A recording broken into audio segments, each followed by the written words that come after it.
इन दिनों HMPV virus की चर्चा खूब हो रही है। ये वायरस चीन से अब भारत पहुंच चुका है। आज पहला मामला सुबह के वक्त सामने आया। मात्र 8 महीने की बच्ची इस वायरस से संक्रमित पाई गई।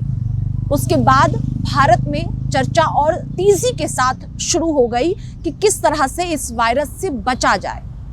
चर्चा जैसे शुरू हुई वैसे ही दूसरा मामला भी सामने आ गया और दोनों ही मामले बेंगलुरु से सामने आए हैं। और सबसे हैरान करने वाली बात यह है कि इस वायरस के बारे में अगर बात करते हैं तो चीन में जिस तरह से ये वायरस फैला हुआ है, इमरजेंसी जैसे हालात चीन में इस वक्त बने हुए हैं। अस्पतालों की जो तस्वीर आई थी वो भयावह है अपने आप में।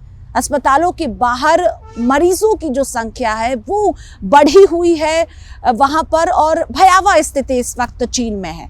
लेकिन आज भारत में दो केस HMPV वायरस के सामने आ गए हैं और दोनों ही मासूम जो बच्चे हैं वो संक्रमित पाए गए हैं। पहला केस 8 महीने की बच्ची इससे संक्रमित पाई गई है। दूसरा केस जो सामने आया बेंगलुरु से, मात्र 3 महीने की बच्ची इससे संक्रमित पाई गई है। अब इसके लक्षण क्या है?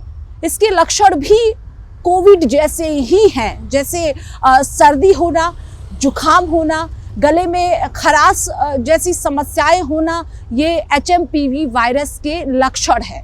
लेकिन अब जिस तरह से भारत में दो मामले सामने आ गए हैं, उसके बाद भारत सरकार अलर्ट मोड पर है। और सिर्फ भारत ही नहीं, कई देश इस वायरस से अब अलर्ट पर है, क्योंकि चीन में इमरजेंसी जैसे हालात हैं और तेजी के साथ ये वायरस बढ़ता जा रहा है। और ये वायरस इसलिए भी लोगों के लिए चिंता का कारण बना हुआ है क्योंकि कोरोना में जिस तरह से देश से अलग अलग तस्वीरें आई, कई लोगों की जान कोरोना के वक्त गई और यही वजह है कि HMPV वायरस से लोग डरे हुए हैं। लेकिन स्वास्थ्य मंत्रालय पूरी तरह से नज़र इस पर बनाए हुए है और भारत में स्थिति खराब ना हो इसको लेकर भी सरकार की ओर से ध्यान रखा गया है। लेकिन कोविड को लोग याद करते हैं और इसी वजह से आज जब इस वायरस का केस सामने आया है उसके बाद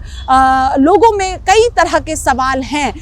क्योंकि कोरोना को हम सब ने देखा कि कोरोना वायरस के दौरान किस तरह से एक मामला सामने आया और उसके बाद तेजी के साथ भारत में कोविड जो है वो फैलता चला गया और अस्पतालों में बेड की कमी होने लगी, मरीजों की संख्या बढ़ने लगी। और यही वजह है कि लोगों में HMPV वायरस को लेकर अब जो डर है वो देखने को मिल रहा है। लेकिन पूरी तरह से भारत सरकार अलर्ट है और आज भारत में 2 मामले HMPV वायरस के सामने आए हैं। और एक हैरान करने वाली बात यहाँ ये है कि जो परिवार है वो यात्रा करके कहीं से बाहर नहीं आया है। ये भी हैरान करने की बात है कि आखिरकार इन बच्चों में ये वायरस कहाँ से आया, उसकी भी जांच की जा रही है।